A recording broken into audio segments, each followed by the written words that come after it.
पनीर पराठ्यासाठी मी घेतले आहे बारीक चिरलेली कोथिंबीर, 2 बारीक चिरलेल्या हिरव्या मिरच्या, बारीक किसलेलं अद्रक, बारीक किसलेला लसूण आणि बारीक कांदा चिरून घेतला आहे. A1 स्वप्नाज किचनमध्ये खूप खूप मनापासून स्वागत. पनीर पराठ्यासाठी मी 1/2 किलो पनीर घेतले आहे.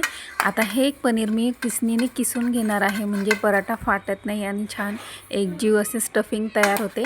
यासाठी मी आता पनीर किसून घेते. 1/2 किलो पनीर मी इथे बारीक किसून घेतलेले आहे. यानंतर मी यामध्ये टाकणार आहे अर्धा चमचा गरम मसाला, अर्धा चमचा लाल मिरची पावडर, पाव चमचा हळद,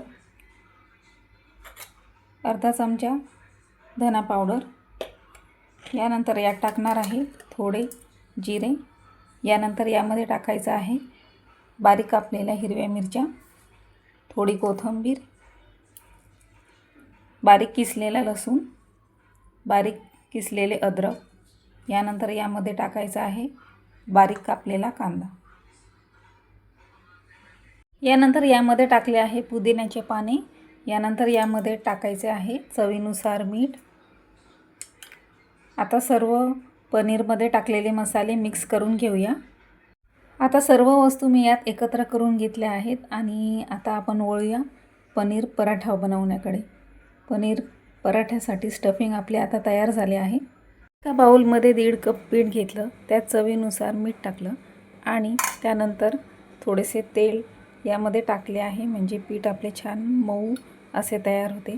आता थोडंसं पाणी घालून हे पीठ मी मळून घेणार आहे. आता मी सैलसर असे पीठ मळून घेतले आहे. गव्हाचं आपण कणिक जसं मळतो तसंच पीठ मळले आहे, पण थोडंसं सैलसर मिळलं म्हणजे पराठा आपला छान लुसलुशीत असा तयार होतो. आता मी हे 15 मिनिटासाठी झाकून ठेवते, म्हणजे पीठ आपले छान पराठ्यासाठी तयार होईल. आता पनीर पराठ्यासोबत खाण्यासाठी आपण बनवणार आहोत एक खास चटणी. याच्यासाठी मी घेतली आहे 1 मूठभर पुदिन्याचे पाने, मूठभर कोथिंबीर, 1 अद्रकचा तुकडा, लसणाच्या 4-5 पाकळ्या, 3 हिरव्या मिरच्या आणि यामध्ये टाकणार आहे थोडे दही. चवीनुसार मीठ टाकून आता हे सर्व मी मिक्सरमध्ये बारीक करून घेणार आहे. पराठ्यासोबत खाण्यासाठी भन्नाट अशी पुदिन्याची चटणी आपली इथे तयार झाली आहे. आता मी पराठा बनवून घेते. आता पराठ्यासाठी लागणारे पीठ पण इथे छान 15 मिनिटात तयार झालेले आहे आणि यानंतर आपले पराठ्यामध्ये लागणारे पनीरचे मिश्रणही इथे छान तयार आहे. आता मी पराठा लाटून घेते. आता मी घेतला आहे एक पिठाचा गोळा आणि हा मी छान लाटून घेते. आता इथे पराठ्यासाठी चपाती माझी लाटून तयार आहे. आता मी यामध्ये टाकणार आहे पनीरचे स्टफिंग.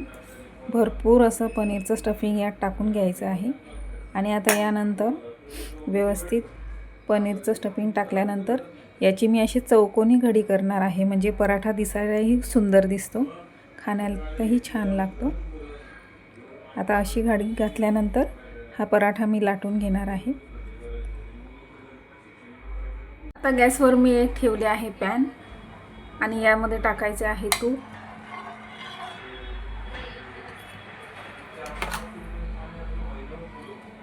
आणि इथे पराठा माझा छान लाटून तयार झालेला आहे. हा मी आता तव्यात टाकून घेते. आता पॅन मी छान तापून घेतले आहे आणि त्यात थोडेसे तूप टाकून पराठा त्यात टाकून घेतला आहे. आता हा छान खरपूस असा मी शेकून घेणार आहे. पराठा आता एका बाजूने झालेला दिसतोय. आता मी याला पलटून घेते. आता याला पुन्हा थोडं तूप लावून घ्यायचं आहे.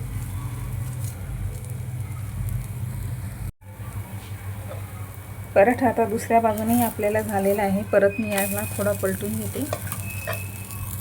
पराठा आपला छान शेकलेला गेला आहे आणि मी याला आता काढून घेते, एका प्लेटमध्ये सर्व करते. अशाच प्रकारे सगळे पराठे मी बनवून घेणार आहे.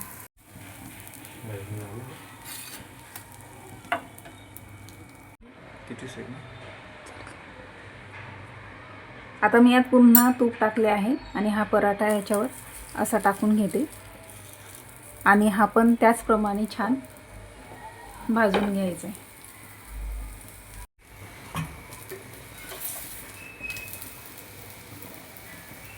आता खूपच छान असा पनीर पराठा आपला इथे तयार झालेला आहे। आतलं स्टफिंगही यात खूप सुंदर दिसते।